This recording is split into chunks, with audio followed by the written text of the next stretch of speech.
Excuse me दोस्त, lighter होगा क्या?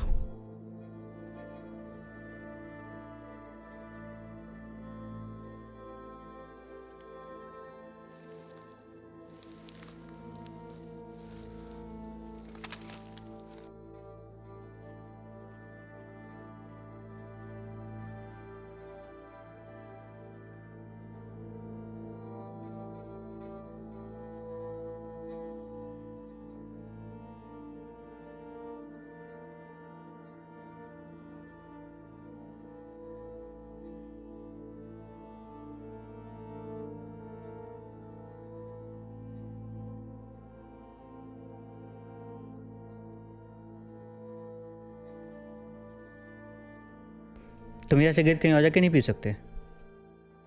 ये बात तो मुझे तुमसे कहना चाहिए, मैं तो हर रोज यहीं बैठता हूँ।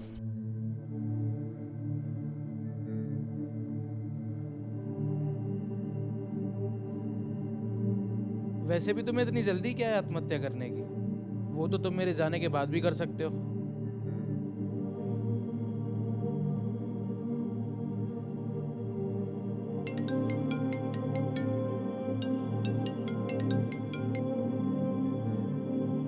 आई थिंक तुम्हें उनसे बात कर लेनी चाहिए। और वैसे चाहो तो तुम मुझे बता सकते हो, कम से कम पूरी दुनिया में किसी को तो तुम्हारे जाने की वजह पता होगी। तो क्यों करना चाहते हो तुम सुसाइड? मेरी लाख कोशिश करने के बावजूद भी मैं ना तो अच्छा बेटा बन पाया, ना अच्छा पिता, ना अच्छा पति। पिछले 2 साल से 30,000 रुपये की सैलरी में उन सभी को खुश करने की कोशिश कर रहा हूँ, पर कम वक्त ये ज़िंदगी कुछ करने दे तब ना।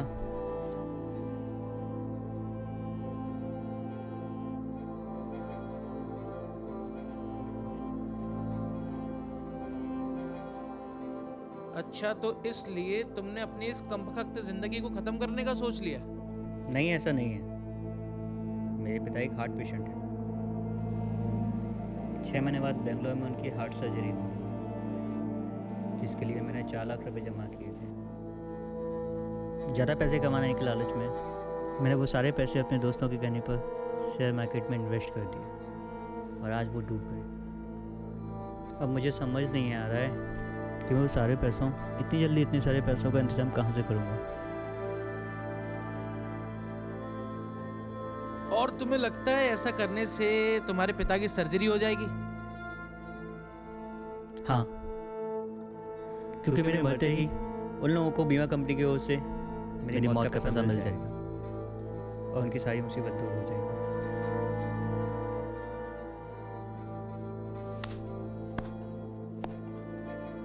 क्या खूब सोच है तुम्हारी। तुम्हें लगता है तुम्हारी उधड़ी हुई बॉडी देखकर वो बीमा क्लेम लेने तक जिंदा बचेंगे? देखो, मैं मानता हूँ इतने कम समय में इतने पैसे का इंतजाम करना आसान नहीं है, पर जो रास्ता तुमने चुना है वो रास्ता भी तो ठीक नहीं है ना। देखो, मेरी बात मानो, मौत कभी किसी चीज का सॉल्यूशन नहीं हो सकती।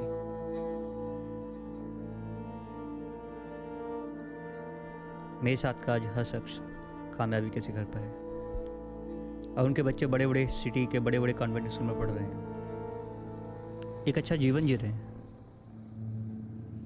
तुम्हें पता है, मेरी शादी को 7 साल हो चुके हैं और इन 7 सालों में मैं उसे एक हनीमून ट्रिप तक नहीं दे पाया। मेरा बेटा क्रिकेटर बनना चाहता है, जिसके लिए उसका दिल्ली में स्पोर्ट्स एकेडमी में एडमिशन कराना है। पैसों की तंगी के चलते में मानो ये सब अब नामुमकिन सा लगता है। और अब मेरे पिताजी का इलाज, इसी के लालच में आके मैंने सारे पैसे शेयर मार्केट में लगा दिए और साला ज़िंदगी ने यहाँ भी धोखा दे दिया। अब तुम ही बताओ, क्या और लोगों की तरह मुझे और मेरी फैमिली को खुश रहने का हक नहीं है? पर तुमको और किसी से कंपेयर करने की जरूरत ही क्या है? तुम पर जितना है उतने से भी तो तुम खुश रह सकते हो ना। कंपेयर करना ज़रूरी है, क्योंकि आज के बदलते वक्त में वक्त के साथ चलना बहुत ज़रूरी है, वरना ज़िंदगी की रेस में आप इतना पीछे छूट जाओगे कि खुद भी खुद को नहीं ढूंढ पाओगे। रेस रेस रेस रेस, हम इंसान कब समझेंगे जिंदगी कोई रेस नहीं है, बल्कि भगवान का रचा हुआ सुंदर सा सफर है। पर कुछ संसाधन पाने की होड़ में इस खूबसूरत सफर को रेस की परिभाषा दे दी है।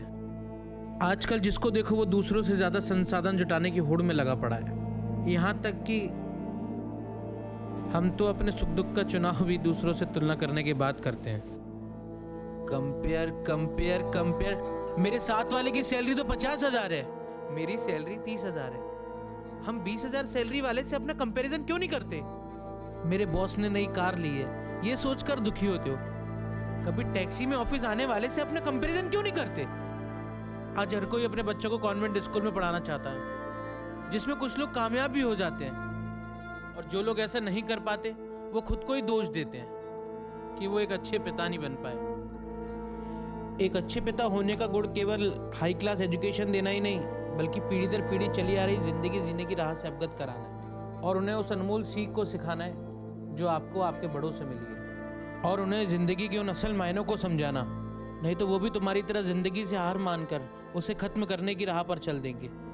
माफ करना दोस्त, पर सच तो ये है कि हम इंसान अपनी पूरी जिंदगी आज ही जीना चाहते हैं, पर कमबख्त अपने आज को कभी जीना नहीं चाहते। जिस दिन हम अपने आज को जीना सीख लेंगे, उस दिन ये जिंदगी एक रेस से खूबसूरत सफर में बदल जाएगी। और रही मौत की बात, तो मौत तो बरसात की उस बूंद की तरह है जो तुम्हारे जीवन लेने के साथ ही तुम्हारी ओर बढ़ना शुरू कर देती है। ये लाइन देख रहे हो, इसके इस तरफ जिंदगी और उस तरफ मौत है। अब ये तुम्हें डिसाइड करना है कि तुम कहाँ रहना चाहते हो। हो सकता है कि लाइन के इस तरफ तुम अपनों के आंसुओं की वजह बनो, और उन आंसुओं को पहुंचने का हक तुम्हारे पास होगा। पर लाइन के उस तरफ जाते ही तुम उनके आंसुओं की वजह भी बनोगे, और उन आंसुओं को पहुंचने का हक भी खो दोगे। मैं मानता हूं कि तुमने जो गलती की है वो इतनी आसानी से सुधारी नहीं जा सकती। मेरी मानो तो आत्महत्या करने किसी भी प्रॉब्लम का सॉल्यूशन नहीं है।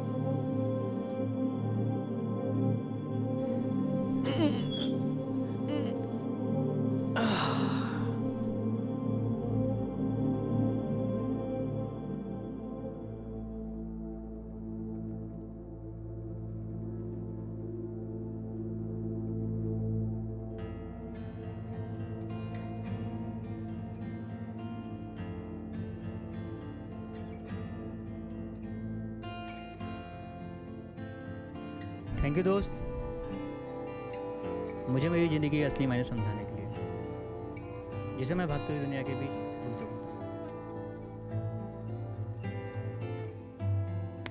आई थिंक अब तुम्हें घर जाना चाहिए। वैसे तुमने अपने बारे में कुछ बताया नहीं। तुम करते क्या हो? मैं फाइनेंशियल एडवाइजर था एक कंपनी में। था मतलब? मतलब 1 घंटे पहले ही नौकरी छोड़ी है। क्यों? ऐसे ही मन में सुसाइड का ख्याल आ गया था।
एक्सक्यूज मी दोस्त,